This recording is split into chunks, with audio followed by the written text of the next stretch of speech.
Claudia Jamfrey, founder of the British Blacklist, and I am here with someone I feel like I've raised from through the television, and just very, very proud of as like a distant auntie. We are not related, but I feel like she's my niece, and watching her grow has been amazing. So please, young lady, introduce yourself. Tell us who you are and what you do.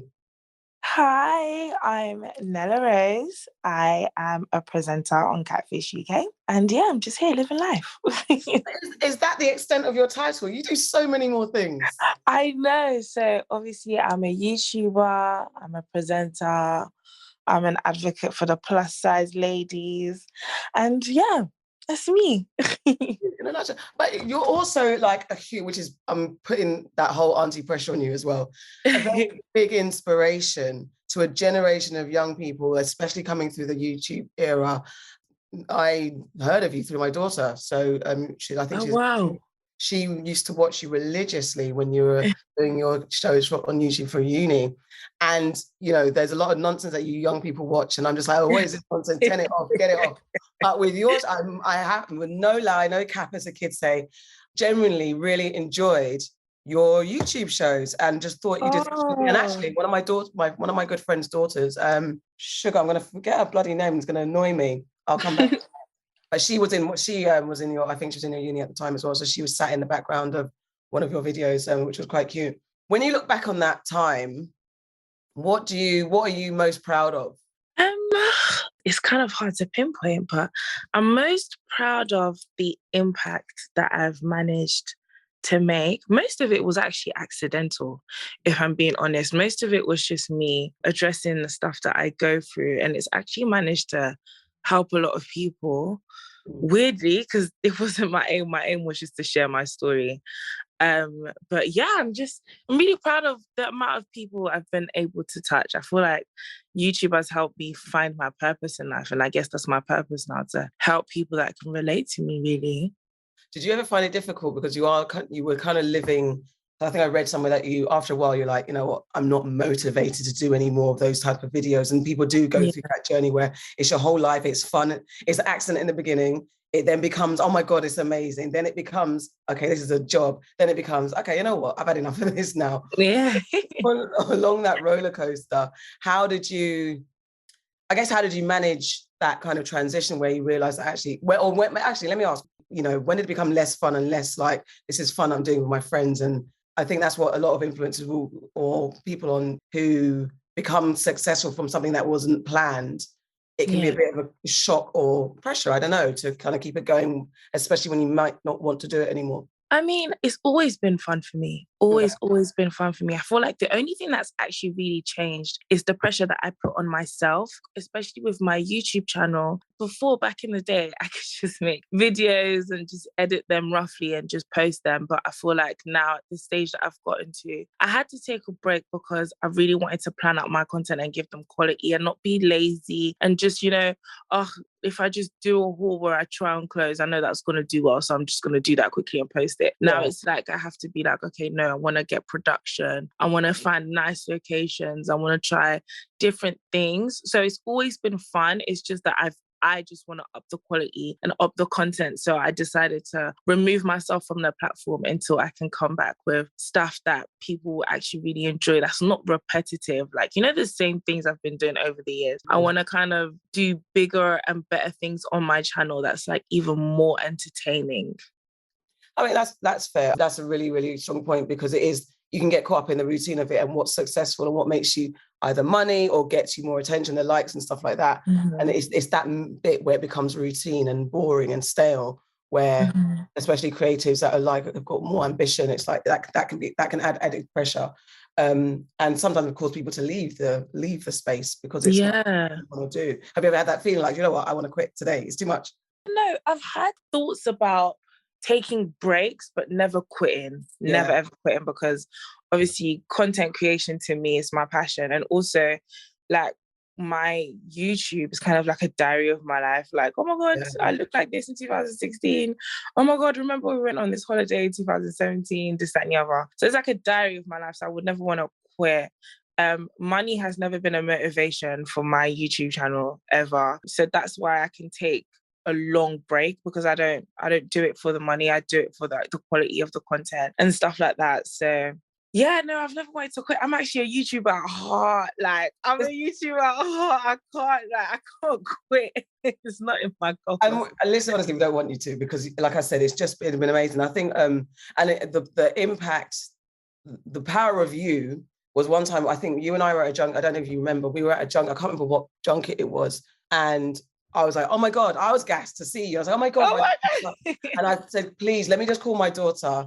And you graciously came on a FaceTime for, and my daughter was like, literally had tears in her eyes, like, oh my God, oh my God. Oh my God. She was so like, imagine meeting Michael Jackson. I don't know. It was so amazed.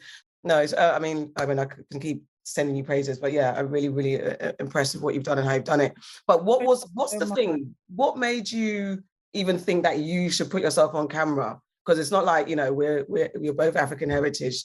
It's not our parents, you know, like, hey, you're not going to go and do this nonsense, going usual. So basically, from when I was in my mum's belly, my dad vlogged my whole life. Like, he vlogged. Till this day, I have tapes from my mum being pregnant to me at my graduation, because my dad he always had a camera in his hand, like from the VHS, you know, the big cameras. Of course I do, yeah. From those cameras. And yeah, so he vlogs my whole life. So I've always been in front of the camera because of my dad. And then on top of that, in secondary school, obviously, like back in secondary school, there was no Snapchat, there was none of that stuff. So I thought, you know what? I have really bad memory.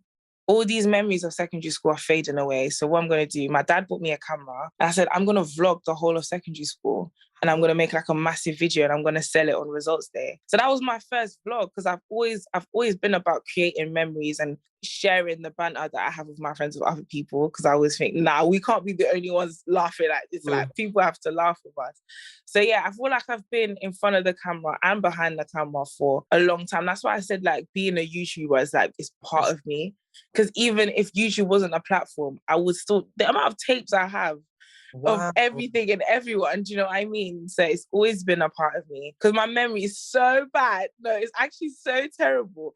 I've always need to record everything anyways. So I mean, I love that. I love, obviously, the fact that your father instilled that in you, and also even though it's like an indirect way, it's something carrying on his legacy and what he's instilled in you. I love that, because parents, sometimes what's really important for me, especially as a parent, is seeing our qualities, or instilling some extra bits for our children to pick up on and develop and have that guidance.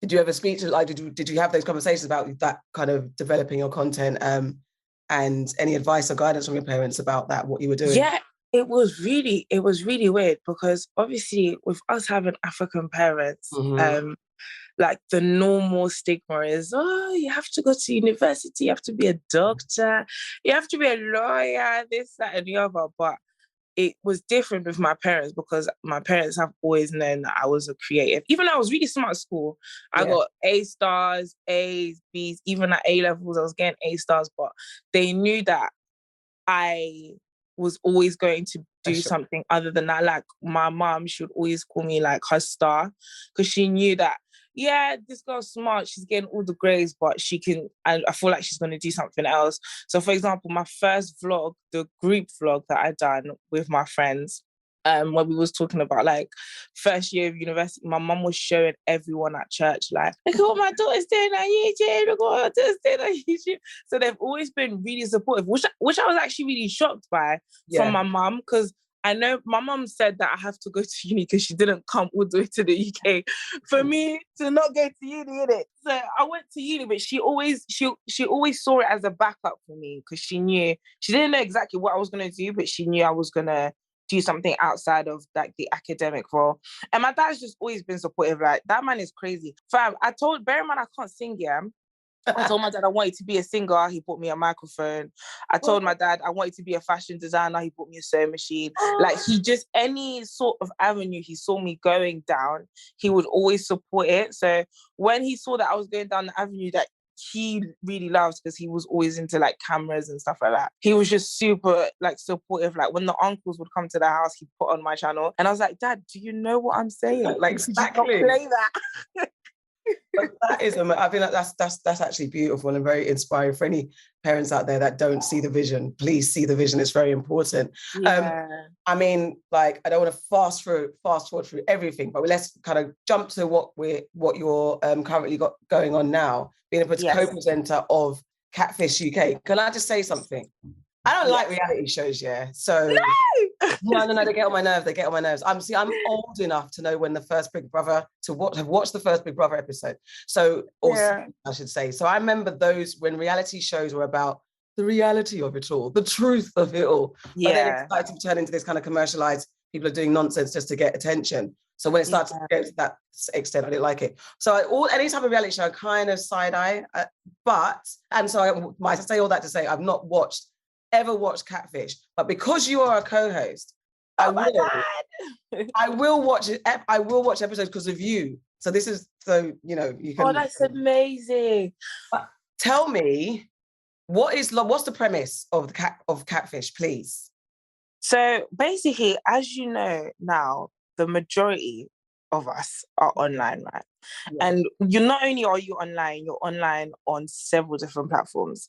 And basically, Catfish is basically me and my co-host Oobah. We help people that have been speaking to people online but have never met them and have never spoken to them. So we basically help them to bring them together with these people that they've actually fallen in love with or built strong connections with. But a lot of these connections are built off of, some sort of uncertainty as to whether who you're speaking to is actually who you're speaking to. So we get all our gadgets together, we do all the investigation and stuff. And we help them, bring them closer with these people. Sometimes the people are not who they say they are, which gets a little hectic on the show. When you watch, you will know what I'm talking about. It gets mad because some people are betrayed by their exes.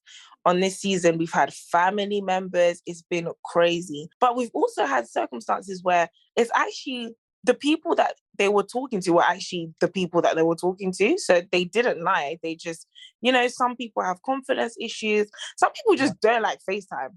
We're just bringing people together at the end of the day that have started relationships online and helping bring that to the real life, basically. Have you ever been catfished? Girl, hell no. That is why I'm the perfect co-host, because it's like I've never been that catfish. I've been catfished like on Uber Eats and stuff when they say, the burger's gonna come looking 3 tiers. This has my food has come. The burger is flat. What's going on? Flat, empty, and not like the picture. Yeah, I hear you. Yeah, I've been food fished before, but I haven't. I'm that friend that everyone comes to. Like, say they're talking to someone online, they'll send me their Instagram page. I'll investigate who's commenting. These times I'll find out the guy has a whole baby mom. He's been lying to you. This is the thing. This is, I think I don't know, I probably would watch it and shout at the screen, like, how do you get taken in? But when you're seeing it behind the scenes, it's like, for you and your co-host, is it like, wow, actually, though you, as an audience member, you might be like, you lot are dumb. But when you're looking at how elaborate people can get, has some of it been like, okay, I get how you lot got catfished, or is it literally you lot are all very, very silly? It's 50-50. Okay. So in some circumstances, it's like, you know how sometimes it's way easier to open up to a stranger than it is to people that are close to you. Yes. So in some circumstances, they've been speaking to people and opening up about stuff that their own family members don't really know. And it's like, of course, you're going to build a strong connection with this person because this is the person that you vent to. This is the person that you confide in. And if they're telling you that they love you back and you mean everything to them back and they're going above and beyond to make themselves look real, for example, sending you voice notes, sending you videos, of course you're going to believe that this person is real, because nowadays catfishes are getting so smart, like to the point where I get how you've ended up in this situation. But in some cases, I feel like, you see how some people, like me, for example, we could be a hopeless romantic, and when they say love is blind, that's a real thing. Like, you could be in love with the idea of someone. Sometimes you can be in love with the fact that somebody even cares about you and wants to speak to you every single day. So that's why sometimes people get blinded into those situations. Mm-hmm. You know what I mean? Listen, that's a drinks and conversation kind of conversation, of course. I mean, catfish has been going along. It just didn't have a term. It's been forever. The deception. But speaking of looks and you know, being your true, honest self. Again, another thing that I know you've heard many times is that being a dark-skinned woman, you said you represent the plus size, it's also refreshing and, again, inspiring to see you on mainstream platforms, like with the Netflix, with Catfish and all those type of things. It's like, I grew up in a time, again, that you'd either, you're not black, or you're super skinny, you got very European features, probably light skin, and that's it. That's the extent of black representation. How does that, not how that feels, because I can imagine it's wonderful, but how does it feel knowing that it's you that are fronting some of these really major projects and campaigns and TV shows? And yeah, how does it even feel? I think it's the feeling side of things. It feels very, very, very surreal, simply because when I was growing up, there wasn't really a lot of people that looked like me on TV that were considered to be cool, if that makes sense. Yeah. So like you had to be really slim, like you had to have some sort of plastic surgery. A lot of people were not dark skinned at all. So just for me to be even getting these opportunities just seems very surreal, and I understand like the responsibility that I have, because there's a lot of people that grow up watching me, which is crazy because I'm still so young. Yes. So I'm just grateful for the opportunity, and I hope that a lot of young black girls, as they're growing up, they actually have someone to look up to that looks like them, you know, because I didn't have that. 100%. And I think, you know, you've been through the usual influencer roller coaster of saying things that people have taken out of context, saying things that people may have been offended by. And it is a reminder that you are so bloody young. And do you get to enjoy being young though? Do you? Yeah, of course. Like, girl, I'm a party girl. Like, I'm with my friends all the time, and you know, we go on holidays, we have fun. I love a day party. So yeah, I still enjoy being young. I'm just taking every day as it comes, to be fair. That's what you need to do. Yeah.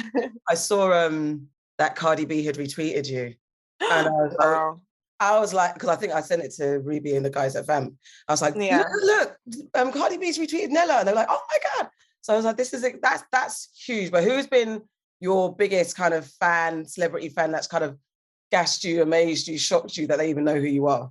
I think the first one would have had to be Miss Banks. Okay. I think she initially messaged me and she was like, oh my God, girl, your videos are so funny. I was like, hold the train. I was thinking, what? Like, how do you even know who I am? Like, I didn't even know that celebrities watch YouTube. So that was like my first like fan out like moment. It was just so crazy. Well, okay, that's fair. And Miss Banks is amazing as well. And that's really good. I love her. Yeah. And I actually love that, because in my time, it would have been someone big American and something, but the fact that we've got UK celebrities that are inspiring us as well is brilliant. Yeah. The evolution of time is just amazing to watch.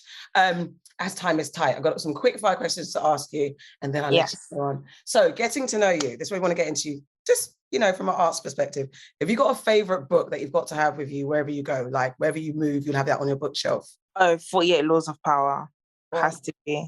Okay. 48 Laws of Power. I feel like that book has taught me so much about just like being an adult and setting boundaries and how to get to where you need to get to and how to carry yourself in professional fields. Definitely that book. Okay, give me a song or an album that to date like kind of is a soundtrack to who you are, to Nella Rose. It has to be Premier Gaul by Magic System. Okay. Fair enough. I get that one. yes, tune.